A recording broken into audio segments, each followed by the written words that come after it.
जमीन बा हमार आ दिया जाए मुकेश अंबानी के, टाटा बिरला डलमिया के, तो ये देश के किसान लोग मजदूर हो जाई आ उ लोग एकर मालिक हो जाई। तो प्रचार भइल चीन चीन चीन, तब भइल जमात जमात जमाती। अब कहतनी अमिताभ बच्चन जी कि 2 गज दूरी बनावे के बा, जबले दवाई ना तबले ढिलाई ना। दवा बा कहाँ कि दवा खा के ठीक रही सन। अभी चुनाव बिहार में भइला तो जादू जी जब कहनी लालू जी के बेटा कि हमार सरकार बनी, हम अगर मुख्यमंत्री बनतनी तो हम 10 लाख आदमी के नौकरी दे। उमें का कहलो कि रुपया कहाँ से आई, 10 लाख के नौकरी कहाँ से दियाई। अब थोड़े ही दिन के बाद जब वो लोग के बारी आई तो लोग कहल कि 19 लाख के हमने के नौकरी देम से बिहार में नौजवान के। तो तनी ही तरह जी 19 लाख रोजगार का बात हुआ था। तेजस्वी 10, ये लोग कहल 19। तो तनी पूछी ही तरह हम लोग से कि जब 10 लाख के ना जुटी तो 19 लाख के कहाँ से जुटी। बिहार में आपकी पार्टी इस बार 80 के स्ट्राइक रेट से जीत दर्ज कराई है। क्या लगता है इस बार राज्यसभा में सिवान से हम लोग देख सकते हैं? हमनी के पार्टी अपर हाउस से हमनी के विरोध करी ले साहब, एकरा के चोर दरवाजा मानल जाला। 2024 का चुनाव है लोकसभा का। लोकसभा आप भी प्रत्याशी रह चुके हैं, हिना साहब भी हैं राजद की तरफ से। तो क्या इस बार अगर हिना साहब आएंगे तो पूर्ण तरीके से आपकी पार्टी और आप समर्थन करेंगे सिवान में? वो तो समय परिस्थिति पर तय हुई, वो तो एक ही दिन में हार्ट अटैक हो जाता, अभी तो बहुत दूर बा। वो जैसे सिवान में बढ़ते अपराध का जिम्मेदार कौन है? सरकार के लघुआ और भगुआ माननीय नीतीश कुमार जी। नमस्कार, आप देख रहे हैं सिवान एक्सप्रेस ऑनलाइन। आज एक कार्यक्रम के तहत चाणी बाजार पर आए हुए थे पूर्व विधायक एवं सिवान लोकसभा के पूर्व प्रत्याशी अमरनाथ यादव जी। हमसे बात करते वक्त विरोधियों पर जमकर बरसे देसी अंदाज में। देखें ये खास रिपोर्ट। नमस्कार, स्वागत है आपका सिवान एक्सप्रेस ऑनलाइन में और मैं हूं आपके साथ है यूनुस। आज मैं बात करूंगा सिवान जिला के पूर्व प्रत्याशी और 3 बार के रहे विधायक, किसान मोर्चा के एक बड़े लीडर माने जाते हैं। और आज जो कि भारत का जो परिस्थिति है इस बार की, किसान रोडों पर हैं। आज हम इसी के बीच में हम बात करेंगे अमरनाथ यादव जी से। अमरनाथ जी, आपका स्वागत है मेरे चैनल में। पहला सवाल आपसे ये रहेगा, भारत तो आज बंद है, क्या आप लोग पूर्ण तरीके से आपके पार्टी और आप समर्थन कर रहे हैं? सबसे पहले कि रउआ लोग के चैनल के तरफ से और पूरा बिहार में, पूरा देश में जितना लोग किसान आंदोलन में शामिल बा, जो लोग संघर्ष कर रहा बा, और वह चैनल के माध्यम से वो लोग का हम हार्दिक अभिनंदन करतनी और पूरा दिल से वो लोग के साथे बनी। सिवान के तमाम जनता वो लोग के साथे भी आ। हम आशा करतनी जौन किसान लोग के मांग बा वो सही मांग बा और यह मांग निश्चित किसान के में सफलता मिली। और किसान रोडों पर हैं, आखिर जो किसान रोड पर है, आखिर इन लोगों को आप कैसे देखते हैं? आज तो लगभग 1.5-2 महीना से आंदोलन चलता। किसान लोग से माननीय प्रधानमंत्री से लोग पूछता कि अगर ऐसा कानून बनावे के रहे तो किसान कमेटी से, देश के किसान के नेता से, लगभग 300 छोट बड़ किसान संगठन बा, हर पॉलिटिकल पार्टी के मोर्चा बाबू। तो पहले तो किसान नेता से राय लेवे के चाहत रहे कि ये जौन कानून बने जाता है एकरा से का फ़ायदा बा, एकरा से क्या घाटा बा। दूसर का बात कि जब बिल पास होत रहे एक लोग विरोध कइल तो सरकार के वोटिंग करावे के राज्यसभा में ज़बरदस्ती पूरा घमंड में चूर होके और बिना वोटिंग के ये करा के पास कर दिल गई। किसान लोग ये महसूस करता कि ये बिल से जमीन बा हमार आ दिया जाए मुकेश अंबानी के, टाटा बिरला डलमिया के, तो ये देश के किसान लोग मजदूर हो जाई आ उ लोग एकर मालिक हो जाई। तो वो लोग मांग करता कि हमने के अगर मन बा खाए के दाल भात सब्जी तो रुआ हमरा के बिरयानी पुलाव ज़बरदस्ती मत खियाई। सरकार ज़बरदस्ती खियावती है कि ना हमार बात माने के बा, किसान लोग की मदद में बा। किसान लोग कहता कि ना हमने के विरोध एकर बा, हमने के फिर वह गुलाम बनावे के चाहतनी। तो ऐसे पूरा देश के लोग पहले तो लोग शुरू के लिए 1-2 राज्य से, लेकिन आज पंजाब में, हरियाणा में, राजस्थान में, गुजरात में, बिहार में, कलकत्ता में, उत्तर प्रदेश में सब जगह लोग विरोध करता कि ना ये आपस होके के चाहिए। जैसे मान ली कानून के दायरा में जौन कानून बा देश में, उनमें प्याज, आलू, बैंगन, टमाटर ना आवेला। तो अब मान ली कि 70 रुपया 75 रुपया किलो प्याज हो जाई, 2 गो आलू के चिप्स बना दे जाई 30 रुपया में बेचाई, 100 से ऊपर टमाटर बेचाई। तो वो कानूनी दायरा से तो वंचित बा। हमनी के जौन उत्पादन करे गेहूँ, धान, ये सब सरकार रेट तय करी। आज भी कहीं भी किसान के धान केंद्र कहीं नहीं खे वहाँ बेचल जाओ, और मुँह जबानी कहल जाता आंदोलन के दबाव में आके कि हम किसान के समर्थन मूल्य दे, और समर्थन मूल्य में वो लोग कहते हैं कि 1878 रुपया क्विंटल हम दे। किसान लोग बात के मांग करता है कि ये तो हमने के इतना खर्चे हो गई बा, हमने के 1.5 गुना मिले के चाहिए, लाभकारी मूल्य मिले के चाहिए। समर्थन मूल्य का आज भी किसान के सामने विकट समस्या बा, कहीं बाढ़ से बा, कहीं सुखाड़ से बा। 900, 1000, 1100, 1200 के अलावा यह बिचौलिया लोग खरीदता, व्यापारी लोग देहात में खरीदता। कहीं सरकार जौन बयान हो रहल बा ओकरा हिसाब से कहीं भी किसान के धान सरकार किने के तैयार नहीं खे। ऐसे हमने के पहला मांग बा पूरा देश के किसान लोग के कि पहले एकरा के रद्द कर दिया जाओ, या तीनों बिल के रद्द कर जाओ।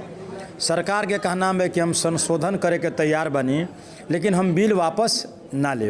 यानी पूरा देश के किसान के मांग बा, नौजवान के मांग बा, खेतिहर मजदूर के मांग बा कि ना पहले बिल के वापस ले जाओ, आ हमनी से राय लिया कि ये बिल से का फ़ायदा बा का घाटा बा, पहले वापस लिया जाओ तब आगे बढ़ता हुई।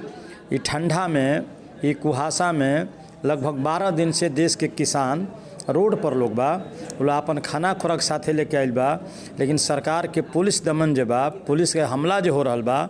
अभी उत्तर प्रदेश में अखिलेश यादव पर भी लाठी चार्ज भइल बा, घर में नज़रबंद कल गइल बा, अरविंद केजरीवाल के सरकार बंद कैले बिया। ऐसे सरकार के जौन तरीका बा, जौन दमन के लाइन बा, यह किसान के विरोध में बा, देश के पूंजीपति के पक्ष में बा, और सरकार के निश्चित वापस लेवे के चाहिए। अगर वापस नहीं होखत तो देश के और लोग भी गांव-गांव से जागी और नरेंद्र मोदी जी के सरकार के पीछे हटाई। आखिर आप एक वरिष्ठ नेता हैं, विधायक भी रह चुके हैं, आखिर केंद्र सरकार को ऐसी क्या जरूरी पड़ गई कि इस कोरोना महामारी जैसे बीमारी में किसान के ऊपर अध्यादेश लाकर बिल पारित करना पड़ा? क्या नौबत आ गई सरकार के ऊपर? देखिए, ओकर तो नियम बा कि तमाम विपक्ष से अगर ऐसा कोई कानून बनता विधानसभा लोकसभा, तो विपक्ष से भी राय सलाह करे के चाहिए। जो देश के संगठन बा, जो में प्रमुख नेता बा, वहू से राय लेवे के चाहिए। तो सरकारे पूंजीपति के सरकार हो, सब देश के लोग मानता। कोई भी विधेयक पास करे के बाद ज़बरदस्ती, मनमानी, ना यहाँ कोई कायदा बचल बा, ना यहाँ कानून बचल बा, ना यहाँ संविधान बचल बा, ना यहाँ लोकतंत्र बचल बा। न तो जौना देश के साथ संविधान चलता वह संविधान के RSS के लोग दिल्ली में फूकल, वो किताब में लोग आग लगा दल, सरकार कुछ थोड़े कैलस। तो इस सरकार के तो आपन बा कि हिंदू राष्ट्र बने, ना बने जाता, ना ऐसा नहीं होई, और ना कभी भइल बा। कहे कि हमनी के देश में विभिन्न धारा और विचारधारा के लोग यहाँ बरकरार बा। अब मान ली गणेश जी के दूध पियावे के बाद तो कोनो सराय थोड़े लिए रउआ अपन बा नहीं दूध पिया दी, चाहे हमने के फ़ायदा हो या चाहे घाटा होई। और व्यक्ति के नाम जब लेवे के पड़ेला, जब कोनो ओहदा पर होखे, कोनो पद पर होखे, कोनो प्रतिष्ठा पर होखे ना। तो भगवान के अगर देख ले जाओ तो सौतेली माँ के कहला से अब भगवान के अपना बाप के वचन निभावे खातिर यह राज छोड़ के जाए के पड़ल सौतेला माई के कहला से, और सौतेला भाई खातिर। भले वो भाई वो राज ले वा चाहे ना ले, लेकिन भगवान ऐसा काम कैले नहीं। लेकिन हमने के यहाँ के जोगी, हमने के यहाँ के प्रशासन के लोग का करता देश में, हमने के देश के प्रधानमंत्री जी का कहता नहीं हमने से। अभी जो बीमारी चलल बा फिर बढ़ गई बा, अपने रुआ ऑफिस पर पूरा 1 लाख लोग के मीटिंग करे में कोरोना ना धरी, आ हमने के दिल्ली में उन्हें चल जाए से अगर मुँह में जाबी ना रही तो 2000 रुपया डांट देवे के पड़ी। कोई दवा के इंतजाम नहीं खे, कोई दवा नहीं खे। अब खाली पहले तो प्रचार भइल चीन चीन चीन, तब आयल जमात जमात जमाती। अब कहतनी अमिताभ बच्चन जी कि 2 गज दूरी बनावे के बा, जबले दवाई ना तबले ढिलाई ना। दवा बा कहाँ कि दवा खा के ठीक रही सन। तो सरकार के आपन काम बा झूठ बोलल, जैसे 15 लाख झूठ बात, 2 करोड़ के नकरी झूठ बात। अब ये चुनाव बिहार में भइला तो जादू जी जब कहनी लालू जी के बेटा कि हमार सरकार बनी, हम अगर मुख्यमंत्री बनतनी तो हम 10 लाख आदमी के नौकरी दे नौजवान के बिहार में। उमें का कहलो कि रुपया कहाँ से आई, 10 लाख के नौकरी कहाँ से दियाई। अब थोड़े ही दिन के बाद जब वो लोग के बारी आई तो लोग कहल कि 19 लाख के हमने के नौकरी देम से बिहार में नौजवान के। तो तनी ही तरह जी 19 लाख रोजगार का बात हुआ था। तेजस्वी 10, ये लोग कहल 19। तो तनी पूछी ही तरह हम लोग से कि जब 10 लाख के ना जुटी तो 19 लाख के कहाँ से जुटी। 10 लाख के अगर अमर यादव नहीं दे पावत तो पंडित जी 19 लाख के कहाँ से लिया के दे दें। कहाँ वहाँ का लगे रुपया बा। तो सरकार तो झूठ और लूट पर चलती है, झूठ और लूट। बिहार में आपकी पार्टी इस बार 80 के स्ट्राइक रेट से जीत दर्ज कराई है। क्या लगता है इस बार राज्यसभा में सिवान से हम लोग देख सकते हैं? हमनी के पार्टी अपर हाउस से हमनी के विरोध करी ले साहब। एकरा के चोर दरवाजा मानल जाला। जौना प्रांत में, जौना राज्य में सीधे विधानसभा बा, ओमे अपर हाउस के कोई ज़रूरत नहीं है। कई राज्य में सिस्टम खत्म बा। ये से वो पैसा कमाए ला नियम है। हमनी के पार्टी एकर विरोध करेले कि हम अपर हाउस के चुनाव चोर दरवाजा से रुपया खातिर हमार पार्टी वो चुनाव ना लड़े। अच्छा, तो क्या इस बार है कि जो 2024 का चुनाव है लोकसभा आप भी प्रत्याशी रह चुके हैं, हिना साहब भी हैं राजद की तरफ से, तो क्या इस बार अगर हिना साहब आएंगे तो पूर्ण तरीके से आपकी पार्टी और आप समर्थन करेंगे सिवान में? वो तो समय परिस्थिति पर तय हुई। वो तो एक दिन में हार्ट अटैक हो जाता। अभी तो बहुत दूर बा। वो जैसन बिहार के परिस्थिति बनी, देश के परिस्थिति बनी, ओकरा हिसाब से सोच लीजिए। क्या आपके पार्टी की कुछ शर्तें हैं राजद के साथ जो गठबंधन कुछ लंबे दिन तक समय चल सके? हमनी के तो अभी कोनो माकूल ऐसा समर्थन नहीं है या ऐसा कोई शर्त नहीं है। जरूर समझौता में होते रहता। हमने से पूछाई रहे हमनी के पार्टी के नेता से कि रउआ लोग मंत्रिमंडल में शामिल होखे कि ना, अगर सरकार बनल तो। हमनी के महासचिव दीपंकर जी कहने कि हमनी सरकार बनवावे में रहे हमनी के मंत्रिमंडल में शामिल ना होखे। अब रोजगार मिले, पहला खेतिहर मजदूर के मजदूरी मिले, शिक्षा में सुधार होखे, बिहार में कल कारखाना खुले, बाढ़ सुखाड़ पर कार्रवाई होखे। ये तो जब सत्ता में गठबंधन आई रही तो ये हमनी के पार्टी के शर्त रहे। लेकिन अब विपक्ष भी बहुत मजबूत बा आ सरकार के कोई गड़बड़ सड़बड़ नीति बिहार में चले ना दे जाए, ये विश्वास बा, भरोसा बा। आखिर सिवान में बढ़ते अपराध का जिम्मेदार कौन है? सरकार के लघुआ और भगुआ माननीय नीतीश कुमार जी। अब बिहार में आंदोलन शुरू बा, विधानसभा के भीतर भी आ विधानसभा के बाहर भी। चुनाव भइला के बाद लगभग 1 दर्जन से बेसी हत्या हो गई। गोरिया कोठी विधानसभा में, बड़हरिया में, उन्हें चल जाइए एकमा में, सब जोड़ दी तो लगभग यहाँ स्थिति बा। अब शराबे आला देख ली। शराब से जितना फ़ायदा बा घाटा बा वो जानता नहीं, हम वो जानते नहीं। पहले तो तनी गुजाइशो रहे। अब तो माननीय मुख्यमंत्री जी के देख रेख में बिहार के पुलिस सब राजा बन गई। आ जौना लइकन के नरकटाई बाकी बा वो दारू पिए के सीख गई। कहे कि प्रशासन से मिल के दारू बेचाता, अभी फ़ोन करब अभी मिल जाई। तो सब मिला जुला के सरकार तो उल्टा दिशा में चलती है। और बिहार के जनता कोशिश कैलस की बात बदले, लेकिन धोखा दे के चोर दरवाजा से सत्ता बन गई। ये हमने के लौकता। लेकिन बिहार में आगे आंदोलन बढ़ी और गलत कार्रवाई पर रोक लगी।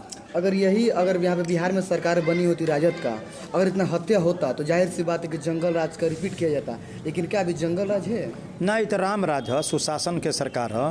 राम राज के वहाँ प्रधानमंत्री, राम राज के यहाँ चीफ मिनिस्टर। एकरा के बोले जंगल राज थोड़े कही, राम राज है। राम राज में सब चीज जाई। जैसे अब हमने के पार्टी में कोई ऐसा बात कहल जाए क्रिमिनल है, डकैत है, चोर है। आधा दर्जन मंत्री तो वही सरकार में लोग शामिल बा। एक आदमी इस्तीफे दिले हैं, अभी आधा दर्जन और लोग इस्तीफा दी। तो ओमे गंगा जल बा, वो बनारस से आयल बा, माननीय प्रधानमंत्री के क्षेत्र से। और वह अगर इन्हें छोड़ दे, मार जेडी माले छोड़ दे, कितना हो बड़ा मरखा है आदमी में चल जाए तो गंगा जल छिड़क दल जाए, पंडित जी से पतरा देखा लहल जाए। आ कितना हो मरखा है वो शुद्ध हो जाए। आ एने रही तो क्रिमिनल है, अपराधी है, तो पूरा लौकता। आज भी लौकता, काल भी लौकता। जैसे मान लिया मनोज बाबू तो पहले RJD में रहनी, दहिना बाह रहनी, आ चौथा पार्टी बदल देनी। माननीय विक्रम कुंवर जी, वहाँ का पार्टी बदल देनी। यहाँ बड़हरिया में देख लहल जाओ, अभी बच्चा पाड़े MLA बनी, वहाँ का पार्टी बदल के आयल बनी। उन्हें रुआ चल जाई तो मनोज सिंह रघुनाथपुर चौथा पार्टी में शामिल बनी। तो सब गंगा जल छिड़का जाला, ठीक हो जाला। एने जहाँ आए सही बात रुआ बोलनी, आखिर वह क्रिमिनल के लिस्ट में नाम आई। मेवालाल केकरा सरकार में रहा, इस्तीफा दिला हन। अभी आधा दर्जन और क्रिमिनल वाजरा पर 4 सीट बा, वो इस्तीफा दी, आंदोलन आगे बढ़ी। आखिरी सवाल ये है कि आखिर आपको कहाँ कमी रह गई इस बार कि आप जीत दर्ज नहीं करा पाए? सिवान में 8 पे लगभग 6 के मतलब अच्छा बहुमत से जीते हैं 6 विधायक, लेकिन 2 सीट वहाँ पर और एक आप मजबूत उम्मीदवार हैं सिवान जिले के। कहाँ कमी रह गई इस बार, गंवा दी सीट? दूसरा बात की बाबू, पहले तो समझौते भाई लेट से। ये गठबंधन अगर 2 महीना पहले भई रही, 1.5 महीना पहले भई रही, अगर समय मिल रही तो स्थिति सिवान के दूसरे हो जाए। लेकिन हम वहाँ अकेला जाके 13 दिन पहले 60,614 वोट लिए। पूरा बिहार के महागठबंधन में कुर्मी के वोट, कोयरी के वोट, कुम्हार के वोट, लोहार के वोट, पासवान के वोट, गोड़ के वोट, धानु के वोट, यह वोट महागठबंधन के खिलाफ पड़ल। और ये जाति के जो मजबूत लोग रहे 2 गो 4 गो 2% 1% ये लोग महागठबंधन के वोट दिहल। आ बकिए ई महागठबंधन के खिलाफ पूरा बिहार में वोट भइल, जौना से महागठबंधन के हार भइल, हमार भी हार भइल। क्या लगता है आने वाले दिनों में सरकार आप लोग तबादला कर पाएंगे? आवे वाला दिन उतना दिन चले दल जाइए। जिंदा आदमी कभी मरेला कि वो सड़ जाई हड्डी फड्डी, बीच में ही सरकार के जाए के पड़ी, बहुत जल्दी जाए के पड़ी। बहुत भागहट मचे वाला बा। मुश्किल से 6 महीना साल भर के अंदर यह सरकार के विदाई बा, लोग इस्तीफा दे दी, भाग जाई। चलिए, ये थे मेरे साथ अमरनाथ यादव, जो कि बाखूबी से अपना बातों को रख रहे हैं, पूरे सिवान जिले पर नज़र रख रहे हैं। हालांकि लोकसभा के प्रत्याशी थे, चुनाव लड़ चुके हैं। हाल आप लोग मेरे साथ बने रहिए। मैं हूं आपके साथी यूनुस, कैमरा में शहाबुद्दीन के साथ। धन्यवाद।